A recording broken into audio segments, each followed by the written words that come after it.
Hora da entrevista, pois nós vamos receber aqui em nossos estúdios, temos a honra de recebê-lo, né, aqui em nossos estúdios, o professor do curso de Medicina da UFMS, Universidade Federal de Mato Grosso do Sul, o médico Alisson Oliveira. Nós estamos com ele aqui porque a UFMS lançou um projeto digital para modernizar o atendimento em saúde aqui no nosso município, o PET Saúde Digital. É um assunto bem importante, até calha, né, com a inauguração amanhã da Clínica Escola aqui da UFMS, do pessoal do curso de Medicina. E nada mais justo, né, o professor aí que conhece a fundo este projeto está conosco para falar sobre ele e dar mais detalhes sobre como será aqui em Três Lagoas. Professor Alisson, muito obrigado por estar com a gente aqui na Hora da Notícia. Seja bem-vindo, é um prazer. O senhor disse que é a primeira vez que está com a gente aqui na rádio, né? Primeira vez, então vai ser sempre bem recebido. Obrigado por estar com a gente, por falar dessa atividade tão necessária e importante, né? Tudo que vem para melhorar a saúde é sempre bom e merece ser divulgado. Professor, bom dia. Bom dia pessoal de casa, bom dia Rafael, bom dia Vinícius, bom dia. Prazer, eu que agradeço aí o convite. É sempre bom a universidade, né, sair dos muros aí, sim, falar com a população, porque a universidade realmente tem por esse objetivo, né, desenvolver não só profissionais formados para atender a população, mas também desenvolver projetos voltados para a população, né? A universidade ela nasce com esse propósito, né? Então é sempre bom aí falar com os ouvintes, com o público de casa, eu estou sempre à disposição. Muito obrigado. Com certeza. E a gente começa já de início perguntando sobre o PET Saúde Digital. Você explicou que ele é o desenvolvimento de um outro projeto que já existia, né, pela UFMS, só que agora ele passa a parte digital. Como é que funciona e o que é, primeiramente, o projeto PET? O PET Saúde ele é uma iniciativa do Ministério da Saúde, ele acontece desde 2008 e anualmente o Ministério lança editais, que são chamamentos para as universidades aí Brasil afora interessadas em desenvolver projetos em temáticas específicas. Então, cada ano tem uma temática diferente, né? A gente teve ano aí que era relacionado à saúde da família, teve ano que era relacionado a ações de vigilância. No ano passado, né, foi lançado um edital específico sobre equidade. São políticas voltadas para a equidade de raça, de gênero e por aí vai. E a gente teve a felicidade de ser aprovado, então esse projeto já está acontecendo.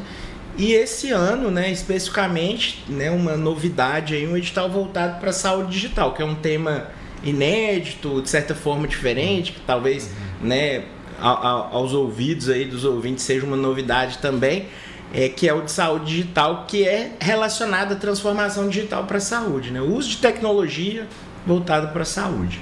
Se tornou viável, porque nós falamos tanto de saúde, de tecnologia e tudo mais, hoje todo mundo tem celular, tem rede social, né? A pessoa para marcar uma consulta, hoje ela marca pelo celular, hoje ela pode ter uma consulta pela telemedicina, já existe a telemedicina aqui no município. Foi viável, professor, unir o útil ao agradável, fazer essas duas ligações para melhorar e dar mais um desenvolvimento nesse projeto? Sem dúvida, Rafael.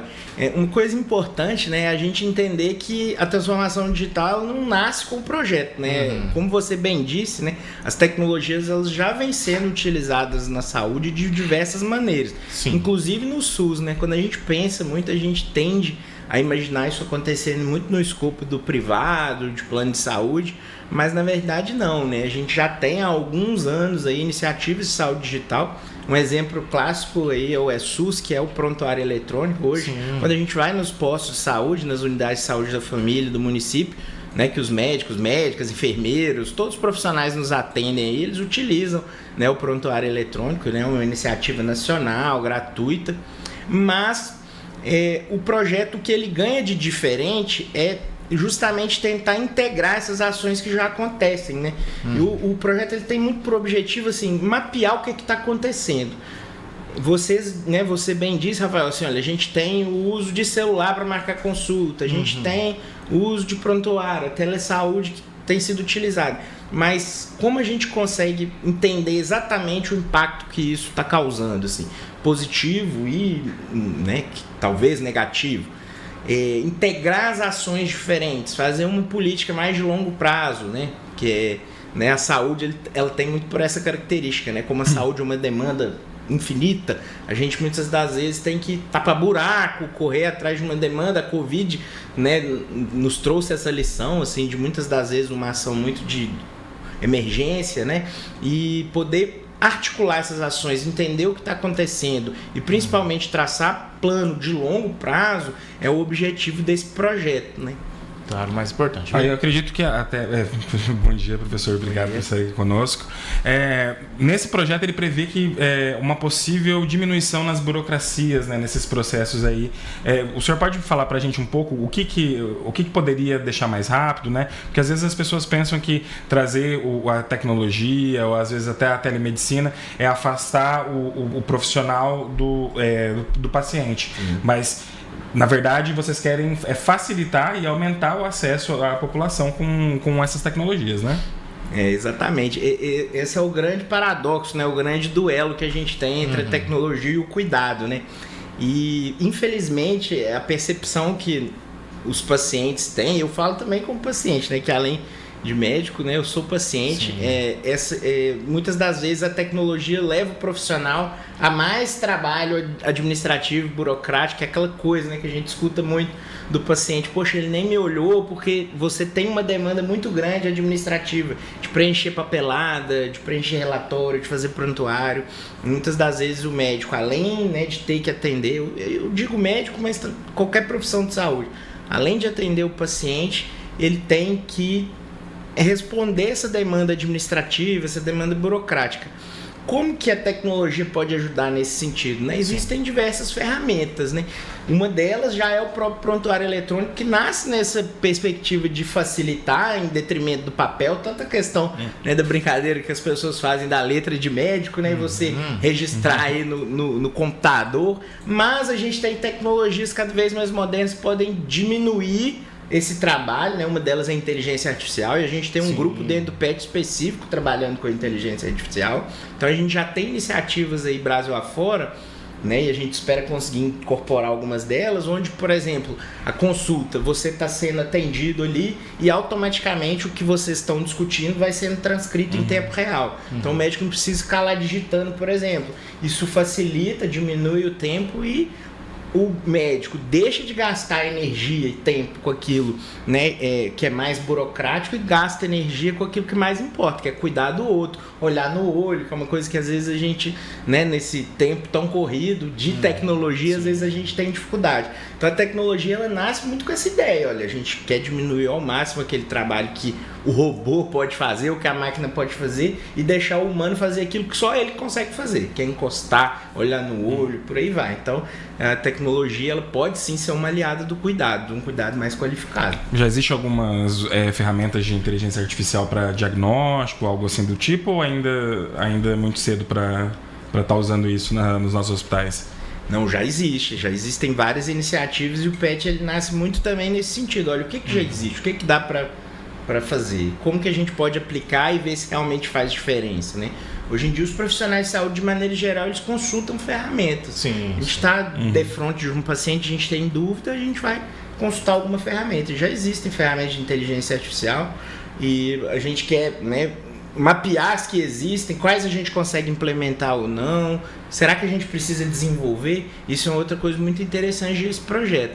Esse projeto, ele nasce de uma iniciativa que é interinstitucional. Então, por mais que a UFMS ela seja coordenadora, a gente tem mais outras duas universidades que estão junto de nós, que é a EMS e o IFMS, Campus Três Lagoas. E esse PET, por ter essa vertente digital, ele traz consigo não só os estudantes e profissionais da área de saúde, como também profissionais e estudantes das áreas de tecnologia, direito, porque a gente vai estar trabalhando com uma vertente muito grande de lei de proteção de dados. Então, assim, tanto proteção de dados quanto direitos do cidadão no digital, né, quando a gente pensa em saúde. E tem uma terceira vertente que o curso de psicologia da EMS está nos ajudando muito, que é da saúde mental no digital, né? Que é uma coisa que a gente observa, né, e discute. Imagino que vocês já tenham discutido, inclusive aqui na área, o tanto que, né, a nossa saúde mental tem sido prejudicada, e existem muitas teorias que, né, esse mundo digital corrido contribui muito com isso. Então a gente tem essas vertentes, e a nossa parceira central, que é a Secretaria Municipal de Saúde, que, né, vai nos oferecer aí, além dos profissionais para atuar junto, porque a gente não pode pensar numa iniciativa voltada para o SUS sem integrar os trabalhadores do SUS. Então, a Secretaria de Saúde, né, além de ceder aí os espaços para que a gente possa atuar perto da população, também perto dos trabalhadores, porque as iniciativas, elas são elas podem e são diretamente para o paciente, para o usuário, mas também para os profissionais, né? Como a gente disse, essa ideia de muitas ferramentas para facilitar o cuidado, facilitar o processo de trabalho, por aí vai. O PET, a iniciativa do PET é só para baixa complexidade ou ele vai até para média e alta complexidade? Assim, os trabalhadores que entraram, a gente abriu um edital, né, para captar trabalhadores interessados em fazer parte do projeto.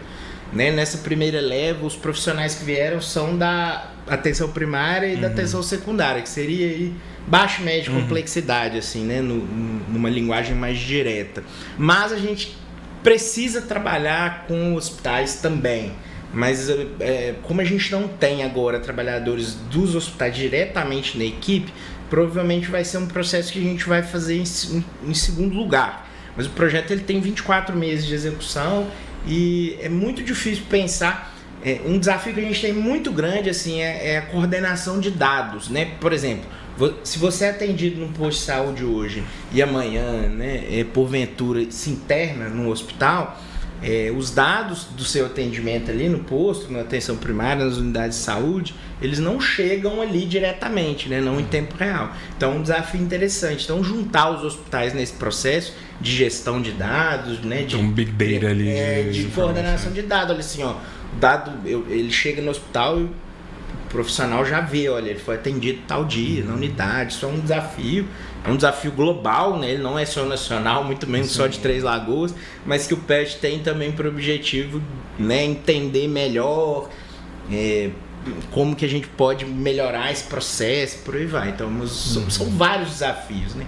Seria uma questão mesmo de integrar, né? Integração de dados, exatamente. Um prontuário universal, né? Sim, exatamente, que é um desafio aí que os governos tentam abraçar, mas que é bem complexo, né? Porque envolve o SUS, né? Ele tem essa característica de ser tripartite, né? Governo federal, estado e município. E aí, em cada ente federativo e em cada vínculo que o serviço de saúde está, né, ligado, às vezes o sistema de prontuário é diferente, o jeito que o dado sai e é armazenado é diferente. Então, reunir essas diferentes vertentes é um desafio também. Muito bacana. E também a parte dos alunos, né? Vão ser 31 bolsistas que vão estar diretamente no projeto, professor? Na verdade, olha só que interessante, né? O projeto como um todo, ele tem 145 bolsas. A gente conseguiu aprovar. O PET ele tem uma característica de funcionar em grupos, que a gente chama de grupos tutoriais. Então, a gente conseguiu, quando a gente submeteu o projeto ao Ministério, aprovar 9 grupos com 16 bolsistas cada. E aí, desses bolsistas, a gente tem 18 tutores, que são professores das 3 universidades. A gente tem 31 profissionais no total, entre profissionais de saúde, profissionais de tecnologia da informação, profissionais administrativos. A gente tem profissionais do jurídico da saúde. Sim. E a gente está com, salvo engano, 92 bolsistas estudantes, desde os cursos de medicina, enfermagem, direito, psicologia, engenharia de computação lá do IFMS e análise de desenvolvimento de sistemas do IFMS. Então são vários cursos. É um projeto, ele não é só interinstitucional, mas interdisciplinar, né? Reúne várias, né, disciplinas diferentes para que a gente consiga atingir esses objetivos que eles são tão plurais, né? Sim. Ele não é só o digital per si, né, mas tudo que o digital, né, traz como consequência, né, como eu disse, desde a questão de saúde mental, questões legais e de direito e por aí vai. Sim. Houve algum critério para selecionar esses que vão participar do projeto, professor? Foi um processo seletivo, né, e aí o dos estudantes, o critério foi mais simples de nota, né, de currículo, assim, quem tinha o currículo maior conseguia, e o dos profissionais era tempo de experiência. Aí tinha no edital tinha um barema, né, que a gente chama, que é uma soma de critérios. Aí era tempo de experiência, formação. Então quem tinha pós-graduação, mestrado, doutorado ganhava mais ponto. Quem já atuou com projetos na área de saúde digital. Esse processo ele todo foi conduzido pela UFMS. Então, tanto de tutores, né, que eram os professores, quanto de profissionais, ele seguiu esse critério. E todos esses, né, como eu disse, eles serão bolsistas. vão receber, né, durante 2 anos uma bolsa do Ministério da Saúde, e aí é uma coisa grandiosa para o município de Três Lagoas, né, porque assim, os investimentos ao final, né, de 2 anos vão beirar aí a ordem dos 3 milhões de reais. Então é um projeto bem grande, a gente espera realmente, né, fazer a diferença, deixar nossa semente aí nessa área que, como eu disse, né, ela já está acontecendo, mas a gente precisa entender realmente o impacto disso e como a gente pode ajudar, né? Não só enquanto universidade, mas enquanto serviço de saúde, né? Que é a secretaria, quanto a própria população, trazer a população para integrar o projeto, né? Dar opinião, dar voz, que é uma das, inclusive, dos princípios do SUS, né? Que é a participação social. A participação cidadã, né? Que tanto se fala, né, gente? Exatamente. Existe já como vai ser avaliado no final esse projeto, da diferença? Como que vai ser feito isso? Pois é, a gente tem avaliação interna, né? É uma exigência do Ministério da Saúde, então todo o profissional, né, ou estudante que está vinculado ao projeto, ele é avaliado pelos pares durante todo o processo. Então, mês a mês, o Ministério exige relatórios de produtividade, relatórios de presença. Então, o projeto exige 8 horas semanais de atividade. E aí, quando a gente diz avaliação por pares, é assim, ó, o estudante geralmente ele é avaliado pelo profissional, o profissional geralmente é avaliado pelo tutor, e o tutor, que é o professor, geralmente é avaliado por mim como coordenador geral. Então tem esse processo avaliativo longitudinal. E aí, do ponto de vista de impacto, né, a gente vai traçar, como a gente está no início do projeto, né, o projeto começou agora em agosto, a gente vai primeiro traçar o que a gente chama de diagnóstico, que é entender o que está acontecendo em cada uma das 9 áreas, né? Então a gente tem 9 áreas aí, como eu disse, que vão desde lei de proteção de dados até telesaúde, inteligência artificial, educação profissional, participação cidadã. Sim. Então tem várias áreas. Em cada uma dessas áreas a gente vai traçar o diagnóstico, a partir do diagnóstico traçar um plano de metas, né? Um plano de ação. E cada plano de ação a gente vai traçar indicadores que ao final a gente vai entender quais foram cumpridos ou não, qual porcentagem, e de preferência longitudinalmente, assim, para que a gente consiga não chegar lá no final e falar, eita, deu errado. Não, mas ao longo do tempo entender, olha, isso aqui não está indo bem, esse indicador, olha, o que a gente pode fazer para contornar, para que a gente chegue lá no final, né, com produtos entregues, né?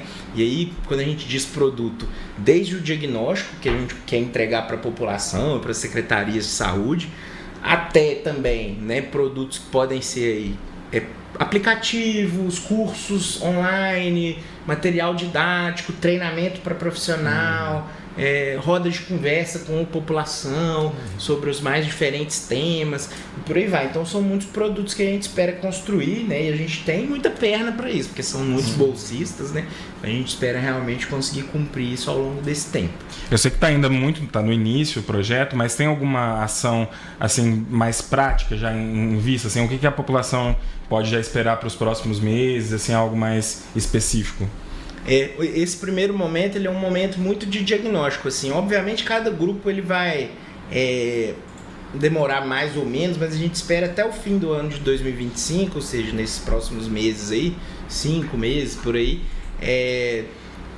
conversar muito com a população e com os trabalhadores para entender o que está acontecendo. E não é uma conversa pela conversa, é uma conversa, né, estruturada, com questionários. Então, um projeto de pesquisa um pouco mais, né, sistematizado, de modo a gente conseguir entender principalmente as demandas. Então, a gente considera muito esse mapeamento, é o que a gente chama de diagnóstico situacional, como um produto muito prático, assim, que é entregar para a população e para as secretarias, olha, a situação em saúde digital do município é essa.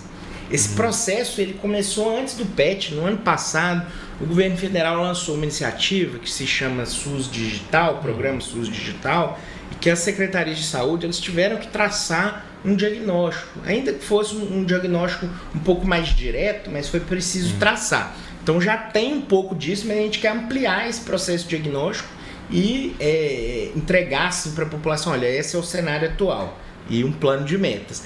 Mas, assim, né, essa sua pergunta é importante, porque a gente entende que as pessoas querem ver coisas acontecendo. O processo de diagnóstico, ele inclui também, obviamente, ações, principalmente nesse primeiro momento, de educação e saúde. Então a gente espera fazer, né, muita oficina, muita palestra, muita roda de conversa, ainda nesse primeiro momento. Professor, em relação também ainda sobre essa iniciativa, claro, é importantíssima. O senhor acredita que com essa realização do PET, feita aqui em Três Lagoas, pela UFMS em Três Lagoas, da nossa cidade, pelos alunos, né, da nossa cidade, pode se tornar uma referência nacional, principalmente em saúde digital? O senhor acredita que isso pode acontecer a curto prazo? Assim, né? Eu sou uma pessoa bem sonhadora, assim, eu sou uma pessoa bem positiva e pé no chão também, mas assim, olha, o projeto ele já começa de uma maneira muito grandiosa, né? Sim, a gente começa com um número de grupos assim, talvez um dos maiores do país. E aí a gente tem um outro resultado que é muito positivo já nesse primeiro momento, é que o PET Saúde, esse edital específico de saúde digital, ele teve no total 200 projetos enviados por universidades do Brasil inteiro.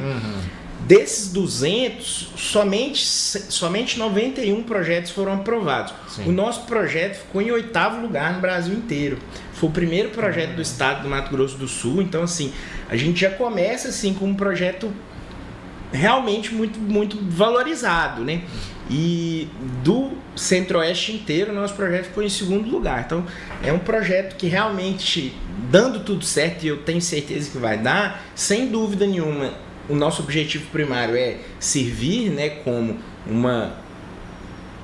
como política estruturante dentro do município, mas como também referência para a região da Costa Leste inteira e quem sabe, né, do Brasil. A gente quer muito participar. O PET ele tem iniciativas que elas são interprojetos, né? Então pelo menos uma vez ao ano aí se reúnem todos os coordenadores do PET ao redor do Brasil para troca de ideias, troca de experiência. A gente espera muito levar essas experiências que a gente tiver aqui e trazer muitas experiências de volta. Então eu tenho sim muito esse sonho que a gente se torne referência. A gente já começou com o pé direito. Eu tenho certeza que a gente, né, com o grupo que a gente tem, um grupo muito coeso, um grupo muito bom, eu tenho certeza que a gente vai conseguir, né, deixar bons frutos aí. Que assim seja. Com certeza. E uma outra questão que é importante também, né, vindo da gente bater nesse assunto, porque amanhã inaugura a Clínica Escola da UFMS, uma inovação. Era um sonho de vocês, né, professor? Algo que vocês já almejavam há muito tempo. Era um atendimento que vai ser prestado à população. Como vai funcionar? Como que a população pode ser beneficiada com isso? Já que é um serviço da UFMS, claro, para a comunidade de Três Lagoas. Foi bom você ter tocado nesse assunto, né? É interessante que casou, né, direitinho com a minha vinda aqui. Realmente amanhã a gente vai ter essa inauguração formal. A Clínica Escola, ela já vinha fazendo algumas atividades, principalmente vinculadas a projetos, né? Projetos de pesquisa, projetos de extensão, mas amanhã oficialmente vão começar os atendimentos aí. O primeiro fluxo de atendimentos, a gente vai ter uma dermatologista, que é a Maria Angélica, que inclusive era dermatologista da rede SUS. Doutora Maria Angélica Gorga, né? Exatamente. Ela, né, se aposentou aí do Centro de Especialidades e como ela é docente, professora nossa, ela vai continuar a atividade docente lá na Clínica Escola. E aí ela começa atendendo lá, né, tanto a dermatologia geral quanto casos de hanseníase. Então ela vai virar referente. Então isso é uma coisa que a clínica já começa com esse papel social importante, porque ali vai ser a referência do município de atendimento à população, às pessoas com hanseníase. Em setembro já também a gente teve agora um concurso público, a gente contratou um médico clínico que vai fazer atendimentos clínicos lá também durante, né, 20 horas aí da semana. A gente ainda está, né, conversando com a prefeitura, com a Secretaria de Saúde, porque a Clínica Escola ela é um braço do SUS do município. Por mais que ela seja uma clínica da universidade, o objetivo da clínica, assim como a gente falou no começo, é que a universidade atenda a população, né? Então nada melhor do que ela estar vinculada à rede SUS. Então os pacientes vão chegar até a Clínica Escola via SUS, né? O caso, por exemplo, dos atendimentos com a Maria Angélica, eles vão acontecer via encaminhamento, principalmente das unidades de saúde da família. Aí os casos de hanseníase, os casos de dermatologia e por aí vai. Esse, né, profissional clínico que vai chegar, a gente ainda está traçando, né, ele vem agora, qual que vai ser o fluxo mais adequado, né? Mas a gente pensa, né, num primeiro momento, talvez atender a população, né, a comunidade vinculada ao FMS, mas também fazer um ambulatório de gestão de pacientes crônicos, são aqueles pacientes um pouco mais complexos, com múltiplos problemas de saúde. Então são iniciativas que a gente tem. A gente tem vários outros profissionais e várias outras linhas aí de cuidado que a gente está em negociação, que são, na maioria, professores da instituição que vão abrir ambulatórios de diferentes especialidades aí. A gente espera, né, que um médio prazo a gente consiga, né, encher os consultórios ali com muito atendimento e principalmente, né, suprindo algumas demandas que a gente sabe que são muito especializadas, que às vezes a universidade pode realmente trazer essa vertente. E o mais legal de tudo é porque a clínica escola, por ser um ambiente de ensino-aprendizagem, ele tem muito essa característica de um atendimento bastante detalhado, bastante cuidadoso, com o envolvimento do estudante no processo, para que não só a população seja, né, ajudada diretamente, mas indiretamente com a formação de estudantes, né, com essa vertente acadêmica, com essa vertente do cuidado aí continuado, por aí vai. Então, a clínica escola ela tem tudo aí para também ser não só mais um ponto de atenção aí de cuidado na rede SUS, mas um potencial formador aí de recursos humanos. E também um bom casamento com o projeto, né? Por ser uma clínica escola, também com o PET seria um bom local para continuar a dar seguimento a esse projeto, né? Exatamente. Inclusive foi interessante você ter comentado, Vinícius, assim, porque um dos pontos de atuação do PET vai ser dentro da clínica escola, né? Como já vai ser um ambiente de aprendizagem ali, a gente quer entender, lá vão acontecer ações voltadas para tomada de decisão, que tem muito a ver com o que o Rafael perguntou sobre o uso de inteligência artificial, alguma coisa para tomar uma decisão ali ou para fazer um diagnóstico. Não lembro se foi você que perguntou. Então a gente vai trabalhar muito com essa lógica lá, principalmente. Muito bacana. E vai ser ali no Campus 1, só pra gente finalizar, ali no Campus 1, né? Isso, é no Campus 1, no Olinto Mancini. Em frente ao quartel, para quem Em frente ao quartel, exatamente. É isso aí, e claro, tanta coisa, né, em relação à saúde, né, professor? A gente ficaria aqui horas e horas falando, mas primeiramente agradecer o senhor por ter vindo no nosso programa, meu nome, o nome do Vini. E uma questão, o senhor não é de Três Lagoas, né? Não sou mineiro. O senhor de que cidade de Minas Gerais? Sou de Conselheiro Lafayette. Conselheiro Lafayette, deu pra perceber pelo sotaque. Pois é, bem marcante, né? O sotaque mineiro no final, falei, não é Três Lagoas. Mas ele não falou trem, então ainda tá... O trem tá bom demais. O trem tá bom, é isso aí. Obrigado, viu, professor, por ter vindo ao nosso programa. É um prazer recebê-lo aqui. Manda um abraço ao pessoal lá da equipe de medicina da UFMS. Nós estaremos lá amanhã para acompanhar e realmente aí vai ser muito bom, uma inovação e cada vez mais trazendo novidades para o público de Três Lagoas. Obrigado por ter vindo ao nosso programa. Muito obrigado mais uma vez e estou sempre à disposição. E é isso. Obrigado pessoal de casa.